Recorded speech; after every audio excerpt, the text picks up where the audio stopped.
There's a big crash sound at the end of that. Just picture that, all right? Image family, good morning. I hope you're doing well. Listen, if you're a guest with us, we're so glad that you're here this morning. Hope you stopped by our first time guest tent. Listen, today we took a big step in the life of our church. We added a service, and so you guys are our 1045 service. So we want to put our hands together and celebrate that and celebrate you guys. I love seeing all the kids' T-shirts in here because what that means is to service. What it means for us is nobody has to miss the gathering anymore. And that's how much we care about the gathering of God's people. We don't want anyone to have to miss because they're in kids. And so thank you guys for serving. Thank you for being in here. I'm really excited about what this is going to mean in the life of our church. We had a great turnout at the 9 and excited to see how God continues to use this to facilitate space for more people, especially our kids, and also give opportunities for folks to come join us on the weekend. It also means that you're 1045. I'll be preaching for about 55 minutes this morning. No, I'm kidding. But anyway, we're in our series called Crushing Idols. And if you joined us last week, what we're doing is we're walking through a series of idols that our culture tends to hold up, and we want to identify them, and we want to identify what's at the root of those specific idols. How do we deal with them? And I said this last week, but we live in a culture when people are always constantly considering how do they fit God in their life. Right? How do they fit God in their life? And I told you it's a lot like the mantle in your home. The mantle in your home, especially for our young brothers and sisters, is typically the place over your fireplace where the most valuable possessions in your house goes. At least that's how it was when I was growing up. And so when you think about the mantle in your home, the most valuable things being there, for many people, they're comfortable with a cross being there so long as there's a bunch of other things alongside of it.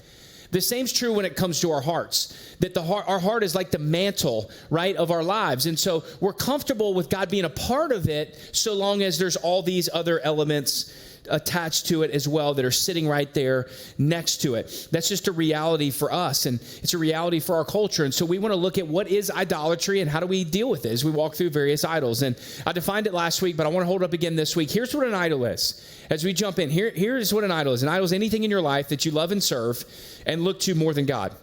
Idols disrupt your relationship with God, pulling your worship away from Him and onto something else. And so this morning, we're going to talk about the all-time favorite idol of money. Now, here's the thing. I want to be up front with you.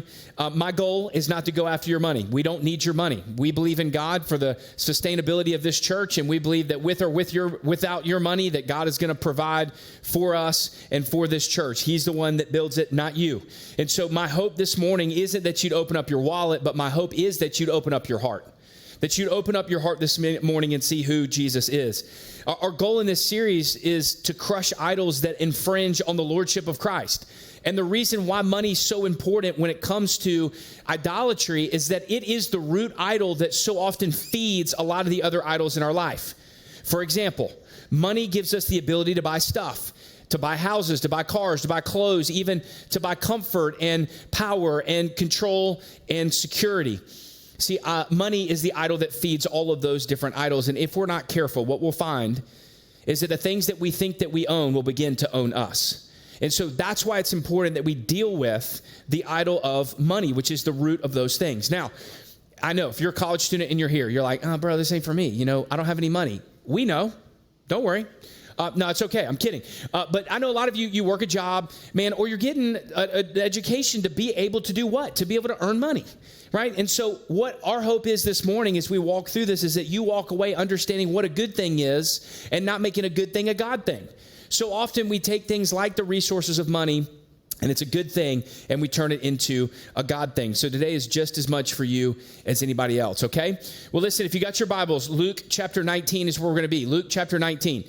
As you're turning there, real quick, and I need you guys to be honest with me, okay? I need total honesty in this place this morning.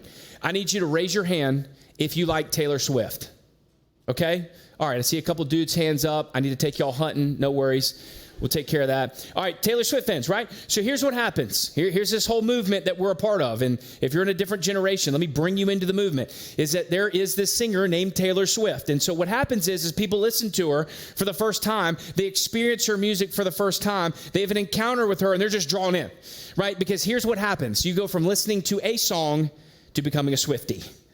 That's how it happens, right? You become a Swiftie. And then what you do is you blare your music, so all of us have to listen to your stuff too, So we all pay, But you're all in. You go to the concerts, you dress the part, you got the T-shirts. I was flying back from Raleigh last year, and there was a Taylor Swift concert going on. I'm like, why are all these people in sequin dresses? Like, what's going on? And I just hear like, I can't wait for the Taylor Swift concert. I'm like, oh, it's a Taylor Swift concert, And it's like all of a sudden you find yourself in this position where everything changes because your encounter with a song. It might have been when you turned 22, but you had an encounter and you heard a song, and all of a sudden you are all in. What we're going to talk about today is a guy who had an encounter and it changed everything for him. That all of a sudden he went all in a different direction. We're going to look at a story of a guy who idolized money, and yet he had an incredible encounter that changed everything for him. His name? Zacchaeus. Zacchaeus. We're going to look at the story of Zacchaeus and see how he broke free from the idol of money. Luke chapter 19, verse 1 is where we're going to pick up. Jesus entered Jericho and was passing through. There was a man named Zacchaeus who was a chief tax collector, and he was rich. Now, let me stop here for just a second and give you a little bit of context around what's happening. Zacchaeus was the chief tax collector, and he was rich. There's a couple things that we need to understand from this. Number one, Zacchaeus was basically the kingpin of the Jericho cartel. Like, this is that kind of guy. And here's kind of how this played out, is that Rome had taken over Jericho. And Rome was smart. They're like, hey, listen, we're going to get locals to be the ones to be the tax collectors. And they're going to go around because they know the city, and they're going to take everybody's taxes up. And so Rome would come to these locals and go, hey, listen, when you take up the taxes, here's what we need. We don't care what else you ask for. So here come the tax collectors, locals, knocking on the door. Hey, here's how much you owe. And the person at the door is like, that's way more than what I thought I should owe. Or that's way overpriced. And the guy's like, sorry about it. This is what you owe. And so, they would take it. And it's not like the person at the door is like, let's throw down. I have a problem with this. Because Rome's backing the local tax collector, right? So this is a beat up situation. Like, these tax collectors were in a grimy situation. And noted, Zacchaeus is not just one of them. He is the chief tax collector of all of them, right? So this had to be one grimy, dude. Greedy, he was just shady and took as much advantage as possible. So much so the text also tells us that he was rich. That he was rich. And so he hears about Jesus coming in, and he's interested. So he goes to check it all out. Verse 3. Zacchaeus was trying to see who Jesus was, but he was not able to because of the crowd, since he was a short man. So running ahead, he climbed up a sycamore tree to see Jesus, since he was about to pass that way. Now, for those of you that grew up around church, something's coming to mind right now, and it sounds something like this. Zacchaeus was a wee little man, and a wee little man was he. He climbed up in a sycamore tree for the Lord he wanted to see, right? It's felt board. This takes you back in time, okay? Also, where do we get, who says wee little man? When's the last time you were at work and you're like, hey, bro, you're a wee little man?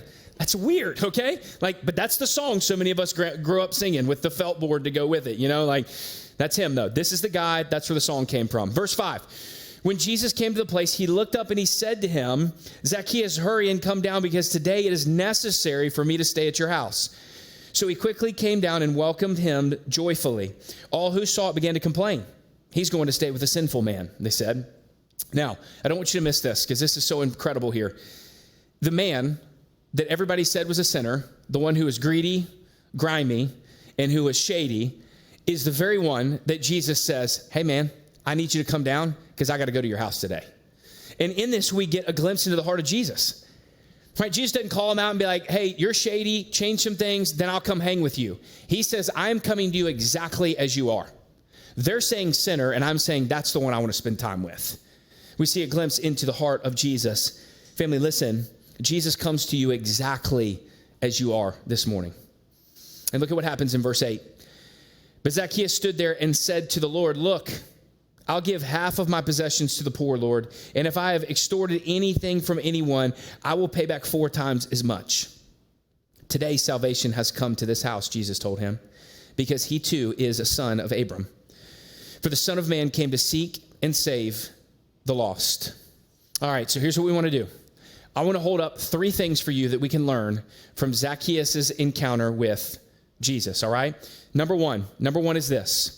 The love of money is pervasive. The love of money is pervasive. I want to quote from sociologist Young Ralph in his song called I Look Like Money. He says this: I look like money, smell like money, talk like money, even walk like money. Everywhere I go and everywhere I be, I don't even talk and they still know it's me, because I look like money, smell like money, talk like money, even walk like money. I promise you, when I was in college, I did a project in one of my classes where I dressed in a money suit and I danced to that song. Okay, I'm not kidding. And I got an A, all right? Your boy got an A. Just know that, all right? This is what we often think about, though, a lot of times. When we think about this idea of pervasive love of money, we're like, that's it, and that ain't me. Like, I don't flaunt it like that. I don't show it like that. Like, that's not my vibe, right? Like, I'm not there. And I certainly don't think that I even fit even close to that camp.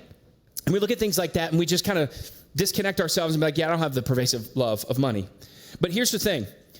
The pervasive love of money doesn't always play out how we think.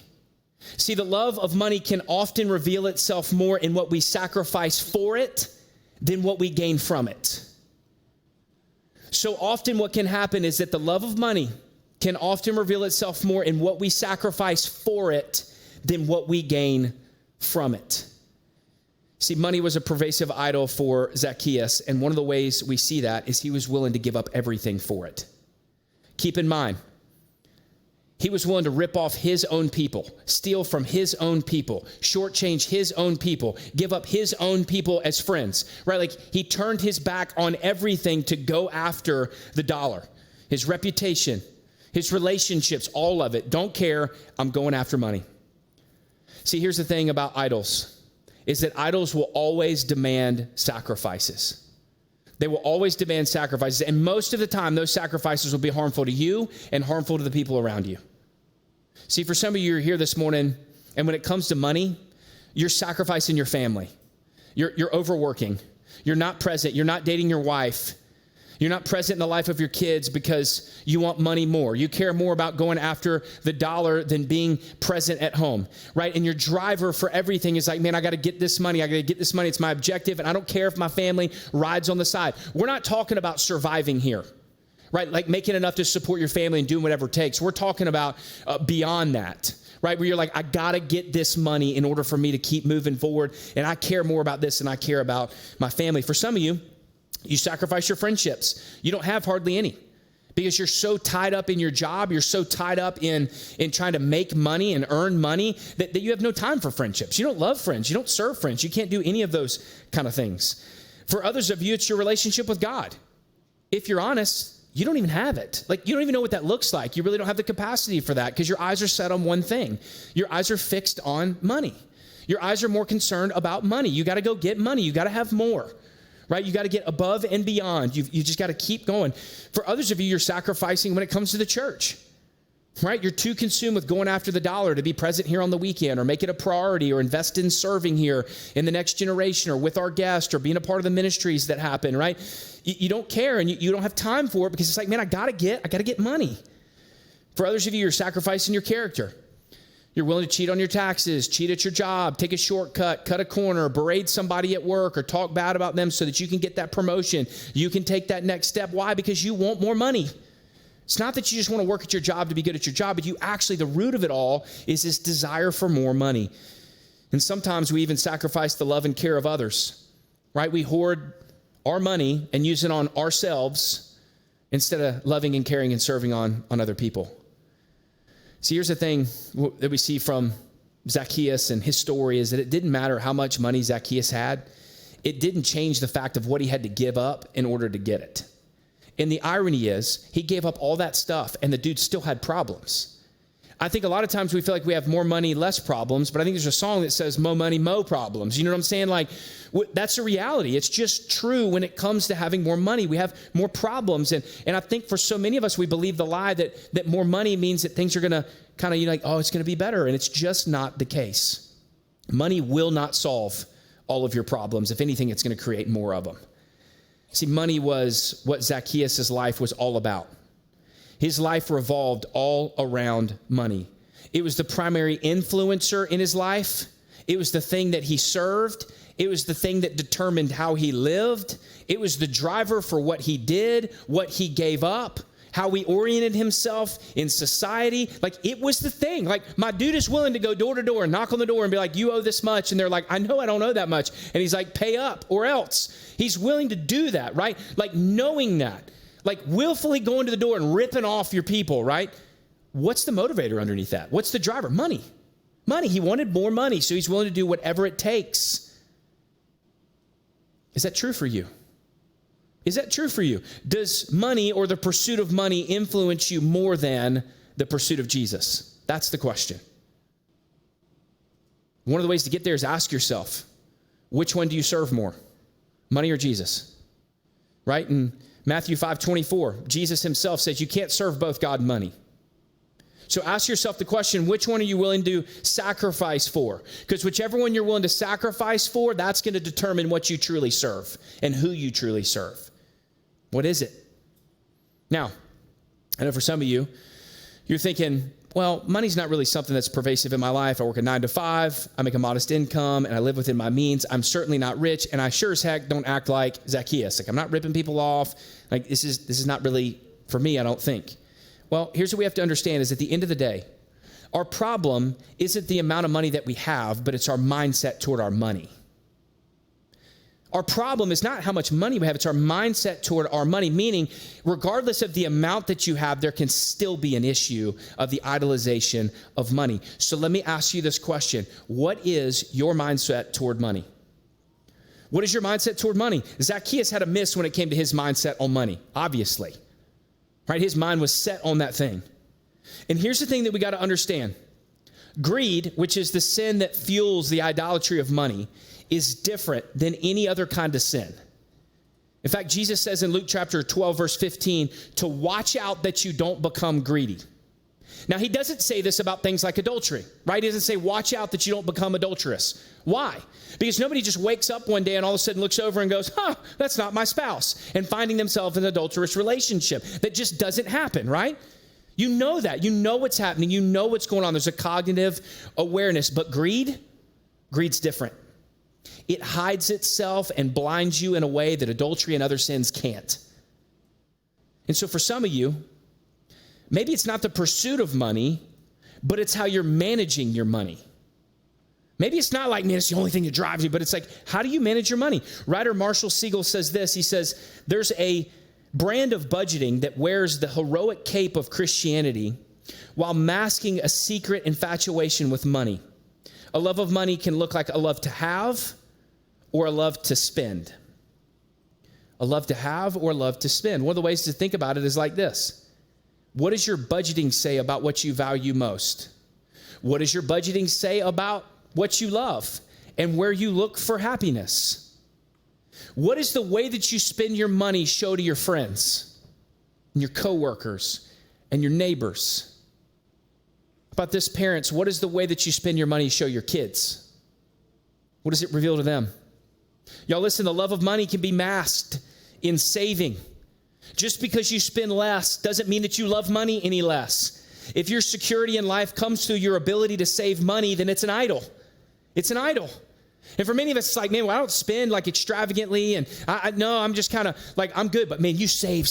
Why? Because your security is more resting in your 401k or your savings account than anything else. And if it was removed, you would crumble because you really believe that everything in your life rides on that. Coveting somebody else's stuff, that's also a form of greed that's rooted in the love of money.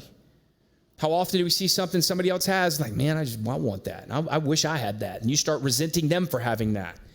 It's greed, tied to the love of money. What about this?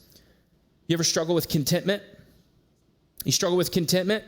Obviously, Zacchaeus did because he kept going after more. More money, more money, more money. That's what he kept going after. 1 Timothy 6:6 says, godliness with contentment is great gain. So is your contentment more tied to your money? Is it more tied to Jesus? Where is your contentment tied to? Y'all, listen, contentment is one of the biggest issues in our culture today in so many ways. And a lack of contentment is when you're never satisfied with enough. And we live in a world that says you never have enough. Go get more. Here's the next flashy commercial. Here's the next thing you got to get. There's a world that's constantly saying you got to get more. You got to get more. We're never satisfied with enough. And listen, it's one thing to not be content with where you are financially. I get that. That makes sense. It's another thing to rest your total contentment on being in a better place, right? You have to ask yourself the question, is your overall contentment in this life tied to your money, or is it tied to Jesus? Is it tied to money, or is it tied to Jesus? The truth is, there's some of you this morning that need to see that you're in love with something that can't love you back. And that's money. That's money. The love of money is more pervasive than we care to acknowledge. It's more dangerous than I think we realize. And so it leads us to the question, what's the answer? How do we navigate this? Well, that leads us to the second thing we need to see from our story of Zacchaeus and his encounter with Jesus, and that's this. Our love of money changes when we realize the love of Jesus. Our love of money will change when we realize the love of Jesus.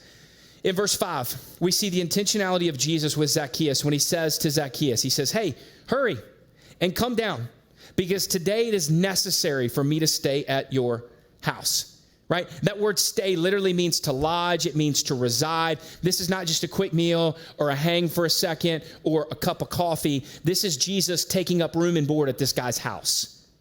And back then, when you stayed with somebody, it was an intimate thing. It meant you accepted them. It meant that you were committing yourself to them, that you had a loving relationship with them. Like, it was a big deal. Like, they didn't have Airbnb back then. You know what I mean? Like, it wasn't just like people kind of coming through the basement and you're not really sure what's going on. Like, this is not, if you're in somebody's home, it meant something. And so Jesus says, hey, Zacchaeus, I'm going to come stay with you. I'm going to come reside with you. I'm going to come hang out with you for a little while. I'm going to sleep at your house and I'm going to eat your food. See, Zacchaeus encountered the intentional love of Jesus when he didn't deserve it. Remember, this is the guy that they're going, sinner? Really? He's going to go hang with the sinner? He's going to go lodge with the sinner? The guy everybody else rejected is the very one that Jesus wanted a relationship with. He said, I'm coming to your house. I'm coming to your house. But notice something interesting here. Jesus said in verse 5 that it was necessary for this to happen. That it was necessary for this to happen. The question is why? Like, wait, hold on, Jesus. Why was it necessary for this thing to happen? Why did you have to go to Zacchaeus' house? And then he tells us in verse 10, and one of the most powerful statements in Luke 19:10, where Jesus says this, for the Son of Man has come to seek and save the lost. The Son of Man has come to seek and save the lost. It was necessary for Jesus to go to Zacchaeus' house because Jesus was on a rescue mission for people just like Zacchaeus. For sinners that were greedy, that were swindlers, that were rebels. Jesus was on a rescue mission for people like him. And see, when you step back and look at it, Zacchaeus had to climb a tree so that he could see Jesus because he was a sinner and he was despised and rejected. But Jesus would hang on a tree being despised and rejected because of our sin so that God could look on us. Do you see it? Jesus told Zacchaeus, get out of that tree. So Jesus said, let me get on it. Jesus traded places with Zacchaeus, and Jesus would trade places with you and me. See, that's what the gospel is. The good news of Jesus Christ is that Jesus trades places with sinners like you, me, and Zacchaeus. That Jesus came to seek and save the lost like you, me, and Zacchaeus. This is the message of the gospel, Jesus in our place. 2 Corinthians 5:21 says, he made the one who did not know sin to be sin for us so that we might become the righteousness of God. Jesus came on a rescue mission saying, I will do for humanity what humanity could never do for itself. I will live perfectly in their place, doing everything right where they did wrong. And then I will go to the cross and I will hang on that tree and I will pay the penalty for all of the sin that they've committed, all of the greed, all the idolization of money. I will pay for all of that on the cross. And I'm not going to stay dead, but I'm going to bust out of the grave and I'm going to give them hope of new life as I show that I'm God and I give them access to me. Jesus came on a rescue mission to save lost people like you, me, and Zacchaeus. And in the midst of this, what we see is that Jesus offers us something so much better than money could ever offer us.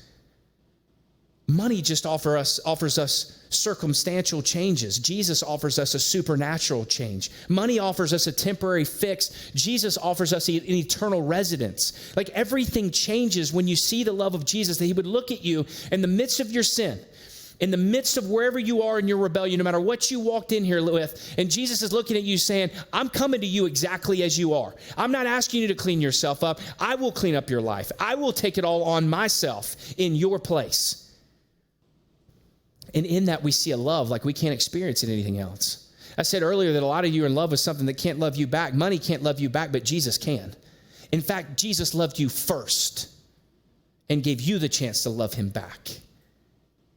What kind of love is it? That we would see God give his life for us. That while we were dead in our trespasses and sins, he made us alive again. Why? John 3:16, because God so loved the world. God loved you enough. He loved you enough to plan a rescue mission, to come and save you from yourself and your sin, to make you a son or a daughter. What kind of love is that? So when you encounter that kind of love, that you see, the love of money is not the same. See, our love of money changes when we realize the love of Jesus. Money wasn't the answer for Zacchaeus, and it's not the answer for you and me. Listen, at the end of the day, money can give you circumstantial changes, but what we need is supernatural change. We need something more than just circumstantial changes. Now, can money make your life more comfortable? Yes. Can it make your life easier? Yes. Are those things innately bad in and of themselves? No. But here's our problem. This is what we do. We think those circumstantial changes are what we ultimately need in this life to find true fulfillment and satisfaction, to find contentment. We think that those circumstantial changes will be the fix for us. That like, man, if we could just change this thing, then everything would be better. And we're banking everything on those circumstantial changes, and what we need is a supernatural change. We think money will make our problems go away, but it won't. It can't. We need something more to that. And Jesus says, I got that. Look to me. I got that. See, nothing changed in Zacchaeus' life until he encountered the love of Jesus. And when he did, it changed everything. For some of you, you walked in here and you want to see changes in your life, but you're not looking in the right place. You haven't encountered Jesus. See, the changes happened in his life when he looked to Jesus. When he encountered Jesus, everything changed. And that leads me to the third thing that we need to see from Zacchaeus' story and his encounter with Jesus. And it's this: when Jesus changes your heart, it leads to open hands. When Jesus changes your heart, it leads to open hands. Listen, the way that we kill off the idol of money is by seeing Jesus' generosity toward us and letting that flow through us. This is exactly what happened to Zacchaeus. Watch, the guy who wants to idolize money is now giving it away. He pays everybody back 4 times what he owes them, and on top of that, he gives away half of his possessions. And here's the crazy part. Don't miss this. Nowhere in the text does Jesus go, Zacchaeus, here's the to-do list, man. I need you to go check these boxes off and make sure that you give this money back. Nowhere. He didn't tell Zacchaeus to do anything. It's Zacchaeus' natural response to give back 4 times what he owes and to give away half of his possessions. Why? Because he encountered Jesus, and he comes back and he's like, look, Lord, look what I've done. Right? You could call it worship. This is an act of worship for him to respond with generosity. See, the idol in Zacchaeus' life, it wasn't crushed by what he did, but by who came to visit him. Zacchaeus saw that he had the greatest treasure in Jesus, so he could let all the other things go that he once saw as his treasure. The question is that true for you? Is that true for you? Do you see Jesus as your greatest treasure? For those of you that are here and your answer is yes, then the follow-up is, do your hands reflect that? Do your hands reflect that? And you're thinking, I don't know, maybe, I'm not really sure. Well, let's just take a second to talk about what it looks like for us to respond like Zacchaeus. Here's the answer. This is how Zacchaeus, at the root of how Zacchaeus responds, this is it. The generosity of Jesus toward us compels a generous response from us. The generosity of Jesus toward us compels a generous response from us. This is what happened with Zacchaeus. Jesus was generous with his life in our place. We respond to the generosity of Jesus by being generous people. See, what Jesus has been to us should begin to become true of us. Don't miss that. What Jesus has been to us should begin to become true of us in our life. In other words, the amount of generosity that Jesus has showed to us should motivate generosity to flow through us. See, as we fix our eyes on Jesus, as we see his love for us, as we begin to look at him, what we see is the generosity of him. He gave it all up for us. He laid his life down for you and me, rebels that turned our backs on him.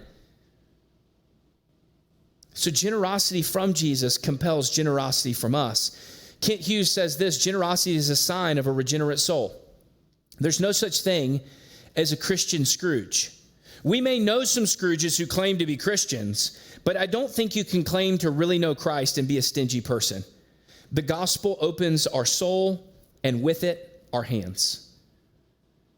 So the question is, are you living open-handed when it comes to your money? Are you living open-handed when it comes to your money? Ask it like this: does your budget reflect a lifestyle of generosity? Zacchaeus didn't give everything away, but based on his response, it certainly would have changed his budget. Half his possessions, 4 times what he owed, like his budget would have taken a hit. There would have been some changes that happened when it came to his budget. Let me ask you, does your budget look different than those who don't know Jesus? Let me ask you, is there a place in your budget for your tithe to the local church? Do you put that in and then budget everything else? Are you about your first and best? Like, hey, this is my primary here. I'm going to put this in first, and then I'm going to work from there. Everything else has got to fit. Or do you give the leftovers? Whatever's left. It's like, I'm going to do what I want to do, and then it's like, oh, if I have some stuff left over, let me see some change. Here it is, right? Even beyond the line in your budget for a tithe, like, what about how you live? Like, do you live generously when it comes to how you spend your money? Do you have people over for dinner? Do you help other people in the community? Do you meet needs when people have them and you know that somebody has a need and you could potentially meet that need? Do you do tangible acts of love for people in your life? Maybe it's family, maybe it's church, maybe it's others. Like, do you just have even room or margin to be able to do that? One of the ways that we think about it is this: give extravagantly, live sufficiently. Give extravagantly, live sufficiently. Now, this is the opposite of culture. Culture says live extravagantly, give if you have it left over. But the gospel calls us to something else. This is the perspective shift that we're constantly talking about here. That when you encounter Jesus, it changes your perspective on this life. You don't see life the same way. The gospel changes how you look at things. This is part of that perspective shift where you give extravagantly and you live sufficiently. And our culture is the exact opposite of that. In fact, some of you are in a place where you can't be generous because you've racked up a lifestyle where that's not even possible. Like, you've racked up this standard of living in your life and you're like, man, I can't afford to live otherwise. I've talked to people before. They make hundreds and hundreds and hundreds of thousands of dollars. And they're like, man, we just can't afford to do this. We can't afford to do that. We've got to make sure that we're both here. And I'm like, you've set this standard. You can live different, but you've chose to set this standard. And now you're talking about affordability based off of this. Like, for some of you, you've gotten yourself in a situation where that's just true. C.S. Lewis argues that if our spending on comforts and luxuries matches that of our peers with similar income, we're likely not giving enough away. He suggests that our charitable giving should cause some level of sacrifice, such that there are enjoyable activities that we say no to because of our generosity toward others. So let me ask you this. Are there things in your life that you have to say no to in order to be generous in other places? Are there things you have to say no to be generous in other places? By the way, parents, if you have kids, are your kids seeing this play out where you say no so that you can be generous? I remember back when I was a kid, there was one Christmas and we got around and we opened up our present. I have one brother who's 4 years younger than me, and we did our present thing. And, and all of a sudden, like, I look over and my parents don't have anything. It's like, hey, well, when are we going to open y'all's presents? What's up? And they're like, hey, we forewent giving presents to each other, and we just gave that money away. Like, I remember that as a young child. Like, that was impactful in my life. Is that true of us in our homes, parents? Like, our number one job is to raise up that generation that God's given us. Right, to disciple our homes. Are we discipling our kids when it comes to how we spend money? How about helping them spend money that they have? Which, by the way, one great thing you can teach them, we do this in our house, like, it ain't your money, right? Like, it's like, this is my money. No, that's mommy and daddy's money and you're holding it, right? Like, and it'll not be your money if I want to take it. Like, it's a reframing of what's mine, right? And helping them understand stewardship and what that looks like. But as parents, does the way that we say no to certain things reflect the fact that we want to be generous? Is generosity just an afterthought? I think for a lot of people, it's like, I've got this aim in life. Here's where I'm headed. This is what I want to do. This is what I want to be about. And then it's like, oh, well, I guess I could be like, maybe help this person here or help this person there. Like, that's not the call of Christianity. And this is the whole upside down kingdom principle that we talk about often here, that like Jesus comes and shakes everything up. Generosity is not an afterthought. It's a way of life. Is that true for us? See, when we pursue a generous life, what we're doing is we're killing off the idol of money. The best way to fight the love of money is how? Give it away. It's to give it away. And the only way you're going to be able to do that is by looking at Jesus as your example. And I know for some of you, you're like, okay, as I think through this, like, there's a lot to process. Like, how do I know what I should or shouldn't do? You talked about luxuries and not luxuries. Like, what does that look like? How do I know if my budget's right or wrong? Here's one for you. Open up your finances to other people. My wife and I have done this consistently throughout our lives. Like, this is an important, so often, man, we silo when it comes to finances. And it's like, we feel like, I don't want anybody knowing what I make. And we put ourselves in isolation. And it's like, do we really think that we can have the confidence to be able to navigate money in isolation? Heck no. We can't do that, right? And listen, I'm not saying that we broadcast it on the screen up here. I'm not going to post your budget on the screen and say, here it is, like, but one or two people in your life that you could bring into the conversation, say, hey, we're trying to think through generosity. Like, would you look at our budget? Are there some things we could cut, or maybe some things we don't need? Or are there other ways we could get more generous, or just even how we're spending our money as we budget, some of you just don't even have a budget. You need to start there. You know what I mean? Like, are other people in your finances? That's an important way to help vet this. God's given us the church. It's about community. We need community and everything else, but then we get to finances and we're like, ooh, I'm good. No community there. It's weird. Let's break that culture down. So this week was the first full week of school. How many of y'all got kids in school? Raise your hand. Okay. I see a hand up, and it's my daughter. All right. So yes, we got kids in school. All right. So if you have young kids, wait for it. My goodness. Pick up in car lines. It is it's chaotic. Projects and hair and all that kind of stuff. It's chaotic at our house. I got 3 kids, 7, 5, and 3. And so my 7 and 5-year-old are both in school. They're at 2 separate schools. My wife does pick up. I do drop off. My wife does pick up. It takes her 2 hours to pick up both kids from both schools after waiting in car line. It's a nightmare. She leaves the house at like a little before 1. It's horrible, right? So who also is along for the ride is my 3-year-old, bless his heart. So the guy, gets thrown in the car for 2 hours. And he's teeny-tiny, and so there's obviously he's a small bladder and he has to go to the bathroom. So my wife throws the kind of porta potty in the car that we've got. And we're like, hey, we'll just she says, well, I'll just have this in here just in case there's emergency. And so she starts this pickup process. And the other day, she sends me this picture from Carline. And I'm like, what do we do? Are you serious? Like, I'm just like, are we serious right now? First of all, can we note my dude's living his best life? He has a snack. He's got his water over there and he's watching his pad. And he's in an air conditioning car, right? Like, I'm sitting here going, you got to be kidding me. This is my son. Like, this is my blood here. Like, what is going on? And then I'm kind of proud too, because I'm like, all right, dude, I get it. Man's got to go. And I posted on Instagram. Some of y'all may have seen it. And I had a buddy of mine, he's texting me. He's like, is your boy dropping heat in the car? Really? Like, are you serious? Like, we don't have a choice. Okay. So this happens. And I'm like, all right, one-off anomaly. Well, the next day comes around and Ashley sends me another picture and she sends me this one. And this is him, right? And underneath it, she texts me and she says, Cole said, I need privacy. And I'm like, there's a car. Look at the car back there. In the back window, there's another van back there. You're in a van. There's windows everywhere. And I'm just like, dude, you are a piece of work, man. Like, you really think turning your potty around is going to give you any kind of privacy? You ain't got no privacy, dude. We're all seeing it. And now everybody's looking at it on Sunday. So there, double whammy, right? And I show that to you because the reality is nothing really changed for him. He thought he was getting privacy. He ain't getting privacy. Like, nothing changed for him at all. And I share that because my concern is so often what happens is we come in on a weekend like this and we hear a sermon like this and we're challenged in an area like this and we walk away and nothing actually changes in our life. Right? Like, nothing really changes. And maybe we have the desire that we want to see change. We kind of hope that there's some change, but we walk away and there's little to no change that happens in our life. And so this morning, what I want to do is I want to close out by just giving you 3 challenges as it relates to evaluating this in your life. I want to give you 3 challenges so that we don't walk out of here and just keep doing the same thing that we've always done. By the way, that's the definition of insanity, to do the same thing over and over again and expect different results. And yet for many of us, this is what we do with our finances. And let me just say this is kind of an Uncle Mike moment. If you do finances Jesus' way, chances are you will also be in a better place. Because there's a lot of ways that Jesus instructs on money. He talks more about money than heaven and hell. And you do it Jesus's way, and you'll find yourself in a place financially that makes way more sense because you'll be spending your money on the right things and on needs and trusting the Lord for the rest, all right? But here's the three things that I want to challenge you with this morning. Number one is this: evaluate your heart.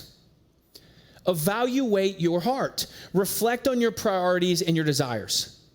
Ask yourself legitimately, is money and material possessions a thing that I love and cling to and need and want and focus and fixate on all the time?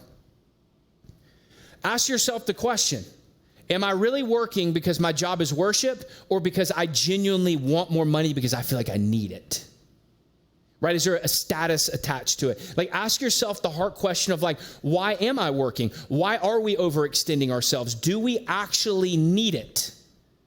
Are we living above our means or trying to make it above our means? Now, I'm not saying don't set financial goals and don't have the desire to make more money, right? If you make more money and do it Jesus' way, you can be more generous. Praise God for that. We need that, right? But there's a different kind of heart orientation. This is why you got to start here, asking yourself the heart questions, right? Like, don't be in a position where you're like, well, we could be generous, but like we just can't afford that. And it's like, you've created a life like this. You created that, right? Your decisions, your standard of living is up here. Right? Like, maybe ask yourself the heart questions of what you're doing and how you're doing it. What do you want? What do you need? Reflect on those priorities. Reflect on those desires and possessions and ask, like, where are you really at? Maybe you talk to your spouse about it if you're married. Maybe you talk to your community group or your friend about it this week and just go like, I'm wrestling with this. We talked about the idol of money, and I'm kind of unsure in my life. Like, what does this look like? And here's maybe some things I think. And again, flesh this out in community. Don't go home and navel gaze. So often we're like, I don't know how to take this. And it's like we're sitting there just navel gazing like, I don't know. I think this is what it means for my life. This is why God's given us the church, to help examine your heart, because we all have blind spots, every one of us. Number two, examine your budget. Examine your budget. This is just a very tangible next step. Review your financial habits. Assess whether your spending aligns with your values and your faith. Ensure the fact that generosity is actually happening, that it's a priority. Maybe for some of you, you put tithe in your budget for the first time.